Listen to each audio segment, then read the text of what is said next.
For a significant portion of my childhood in the 1970s and 1980s, we lived on a street called Glacier Pass in a subdivision called the Hills of Delafield. And technically speaking, it was in the township of Delafield. It was actually much closer to Wales, just to the south, the village of Wales, where I went to elementary school, and actually my kindergarten was there as well. And, it was sort of like on the border, you could say. And when we moved in, we were one of the first families to move into this subdivision. It was pretty vacant. And I should tell you a little bit of background. So that area, which they now call Lake Country, is a part of southeastern Wisconsin that was, until, that time, mostly farmland or land that had gone back to meadows and sometimes even scrub woods, and then there were, forests and things like that all over the place. And quite a few of the farmers, had decided to subdivide their land. That meant that they sold it to developers, or they developed it themselves. And you'd put in like a road that tended to be kind of winding, and there'd be, cul-de-sacs coming off of that, other roads. In our subdivision, we had Gray Fox Run and Hidden Hollow, and I forget what the other one was. And so you had this big, long, winding road that connected to State Highway 83. And actually, our entrance was across from the entrance for another complex that included the Wales School for Boys, which has long since closed. And that was a maximum security facility for juveniles. So like the worst of the worst were just across the highway from us. And, so these roads were made, and, they were typically, the kind of whitish asphalt that you would see. And then they would hope that people would buy them. And my dad, who was working as a tax attorney for Touche Ross here in Milwaukee, not far from where we currently live, he had, relocated us to this suburb called Thiensville, where we were living in an apartment complex. And he and my mom wanted to build a house and buy some land. And so that's exactly what they did. They bought a lot, 1 acre, and then, they had a contractor who built the house. And when the house was built, it was on the outside, it looked like it was completely done. But like a lot of the houses around there, it was kind of done in stages. So you put your house up, and the fireplace was completely done, and some of the finishing was done. But there were no carpets. It was all just bare plywood floors, or whatever that board is that they were using, because we didn't have carpet quite yet. I think the kitchen did have the linoleum down in there, and the bathrooms did as well. But it took several years for us to get carpet. It was quite cold in there, especially those first couple winters. And similarly, the yard, took a lot of development, planted grass, lots of landscaping. My dad actually bought sod for the front yard, and we all had to help out with unrolling it, even though I was like, maybe 6 or 7 at the time.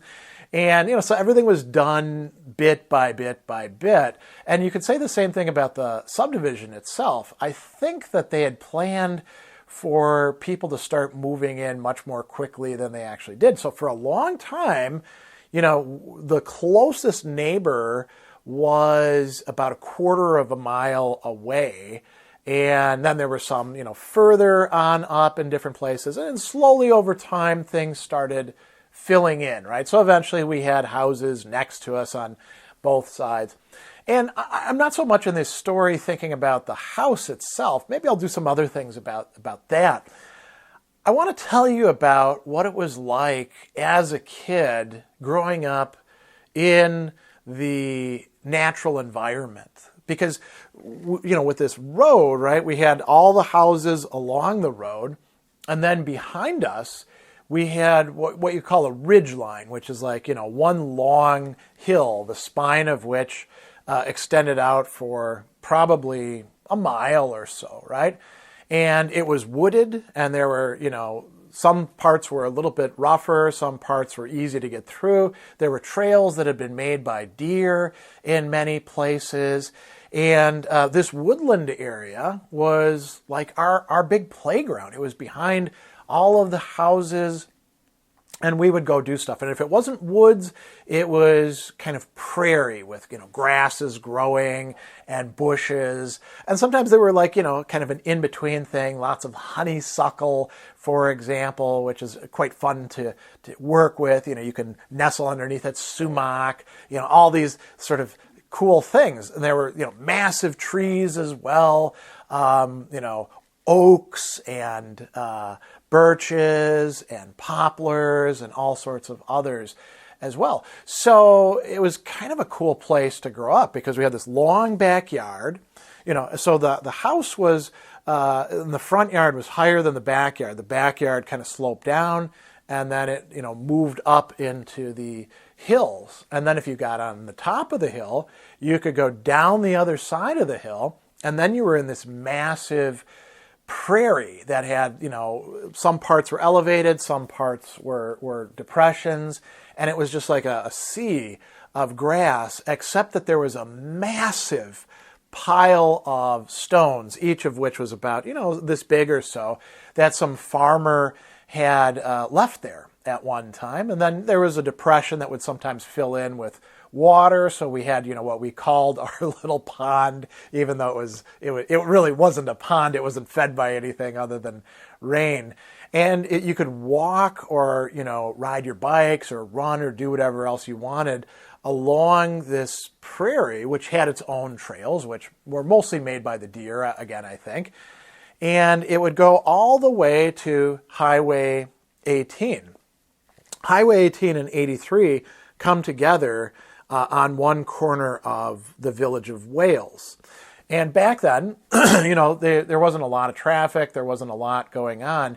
But at that corner of 83 and 18, there was a shop, basically like a garage, right? Where they would repair cars and change tires and stuff like that. And then right down from it, there was the Kickapoo gas station and county store. And back then, there were, gas pumps. Everything was leaded at the time that I moved in, and then unleaded gas started to become popular as well. And interestingly, at first, it wasn't even a store. You could say it was like a storefront. There was like a place, like a booth, essentially, and a person would be in there, and you could see all the stuff behind him, cigarettes and candy and, various other things. And, you'd go up and you'd pay him. He had a window that he'd open up. And then, if you wanted candy, you'd say, hey, I want some now and laters, or I want some of that gum over there. And then he'd hand it to you, and you'd hand him your money, and that was that. You couldn't go in a store because there wasn't actually a way to go in. And then, of course, it got expanded later on within my time as a kid there. But at first, that's the way it was. And, we just called it the Kickapoo store. And so we called this entire, probably like a good mile or so of trails in between that ridge line behind our houses and the store on Highway 18, we called it the Kickapoo Trails. Yeah, we weren't very imaginative kids, right? Because we would take those trails to get to the Kickapoo store, where then if we had any change, we would buy ourselves some candy. And I'll actually engage in a little bit of a digression. So my dad had a den that, a den is like a special room set aside for some particular purpose. He didn't actually use it much because I don't think he had any particular hobbies that, couldn't be done in the basement. We had a workbench down there, and we did our slot racing down there and other things as well. And a lot of what we did actually was, camping and boating and things like that. But he had a den, and when he would come home from work, he would take off his work pants and hang them over a chair. And sometimes I'd go in there and reach into his work pants, and if he had any change, I'd take the change, like nickels and dimes and quarters and stuff like that. And then I would use that to buy candy at the store. My dad didn't really care, he didn't keep track of that sort of thing. So anyway, we had a lot of fun, and in part because when we were kids, particularly during the summer, unless it was like raining really hard, we were expected to be outdoors for most of the time. I mean, there would be some exceptions. If it was a super hot day, we could go do stuff in the basement. Nobody had air conditioning back then, so you'd go in the basement because it was nice and cool, and maybe you'd draw with crayons or play with other stuff, or who knows what you would do, right? And in general, we were expected to be outside, and so sometimes we'd have our bikes, or sometimes we would just be walking around. And much of what we would do is just screw around in the natural environment that we had.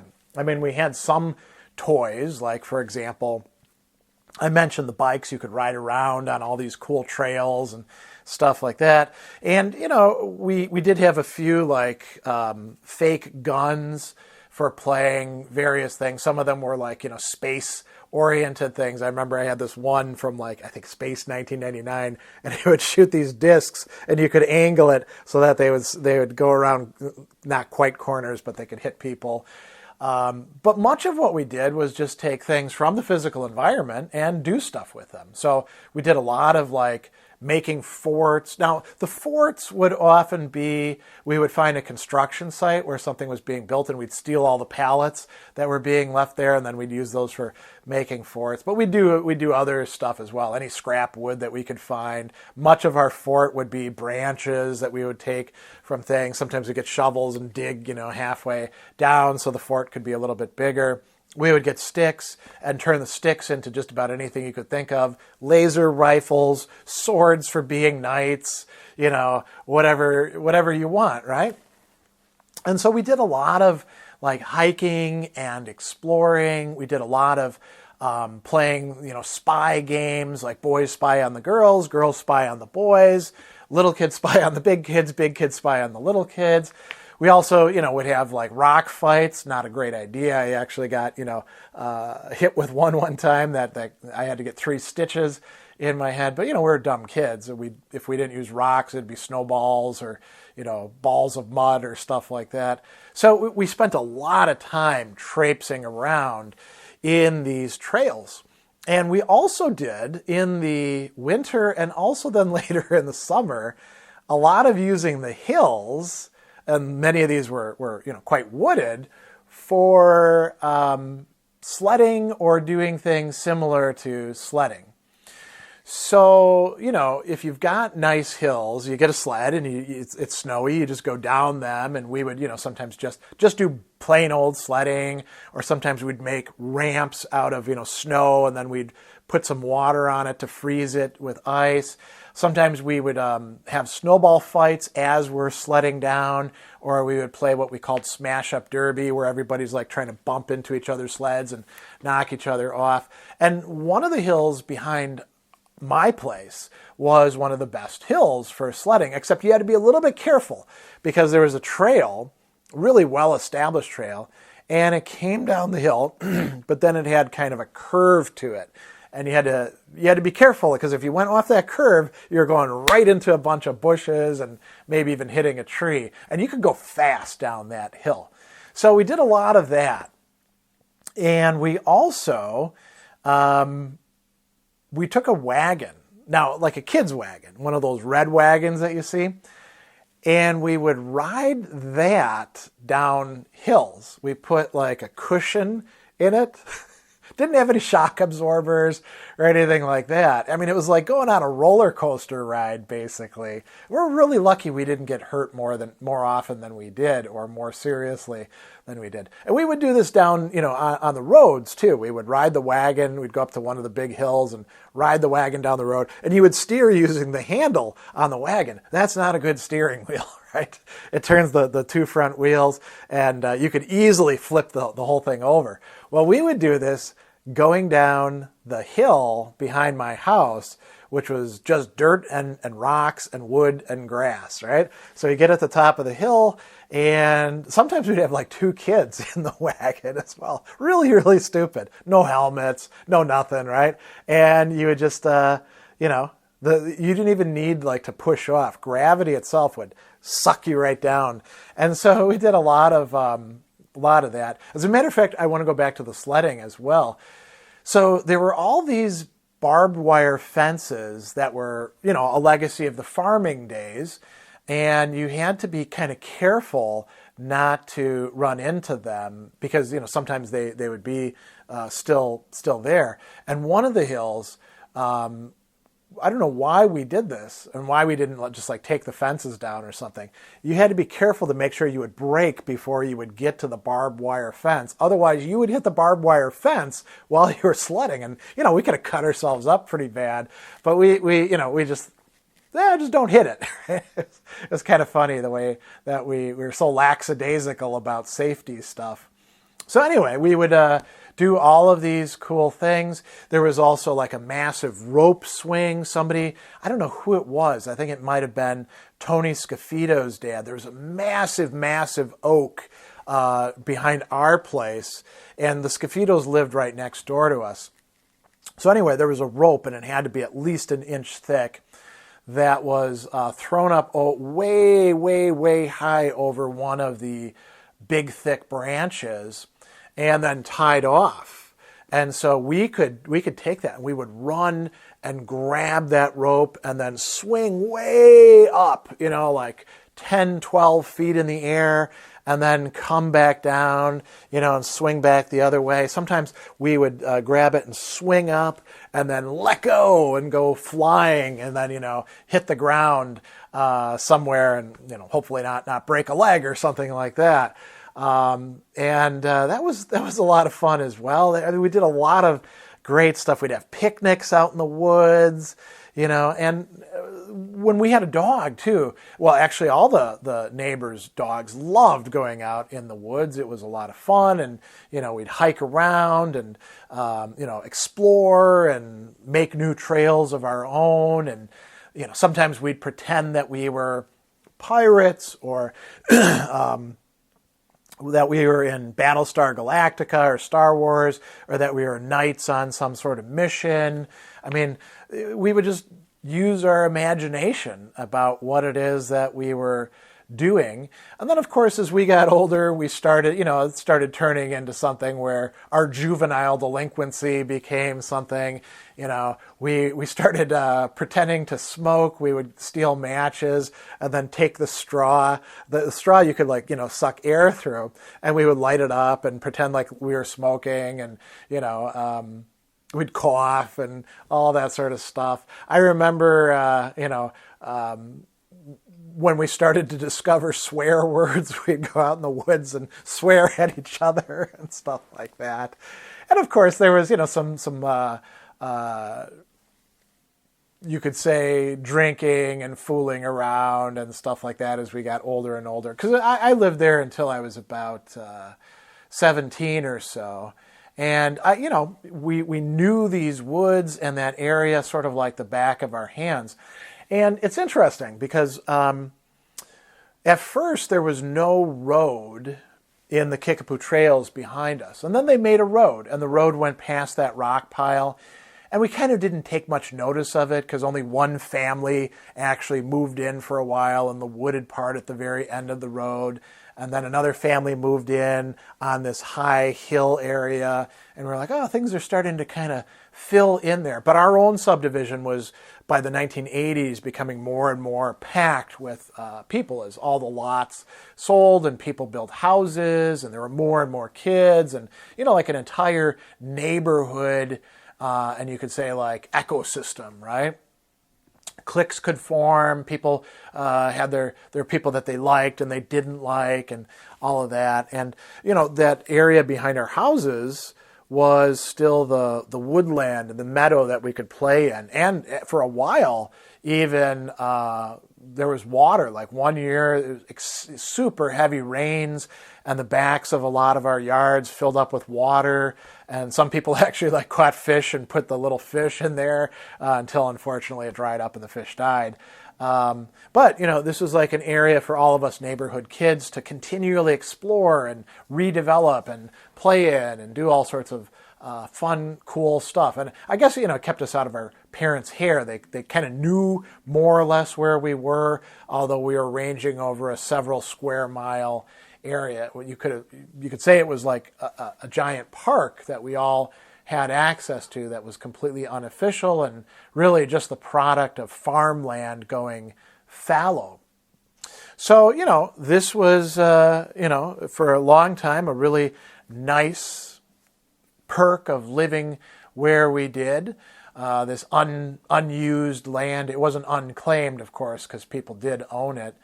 And then it started to fill in. By the time that I was, 17 and we moved out, much of the Kickapoo trails had been turned into lots, which people had put houses on. The roads had expanded. You couldn't walk anymore all the way from our place to the Kickapoo trails. And subsequently to that, they actually filled in even more stuff. They cut all the trees down and, leveled off the top of the hills and put houses up there. So now all of that is quite different than it used to be. There are still some patches along the road where you can see the grasses. There are still some trees here and there, but it's definitely not what it used to be. And, I do remember my dad actually, before he died, he died very young in 1982 when I was 11. So, we'd only been there since, I think, 1974 or early 1975. He was already looking for a place to build a new house that would be kind of out in the middle of nowhere without so many neighbors. I don't think that he was quite so big on the subdivision life, which is interesting because he grew up in a subdivision in the suburbs of Chicago. So maybe he was trying to get away from that. But this was a really important part of my life. I was really fortunate to grow up in a place where, it was relatively safe. I mean, there were you had to keep an eye out sometimes for wandering dogs at certain times. And of course, we could easily injure ourselves in a variety of different ways. But for the most part, it was pretty safe. And we had, sort of very extensive experience in woodcraft and, being able to figure out what to do all day in the middle of nature. So when we went on camping trips or something, it wasn't really that big of a transition compared to kids who, were from the town or from cities or stuff like that. And I remember it very fondly. It was a great time and way to have a childhood and slowly grow up. I was very fortunate to have the opportunity to do that. So I thought I would tell you a little bit about that and share it with you. And maybe some of you had similar experiences or maybe you didn't. But that was a very important part of my life that I carry around with me everywhere I go in my memories.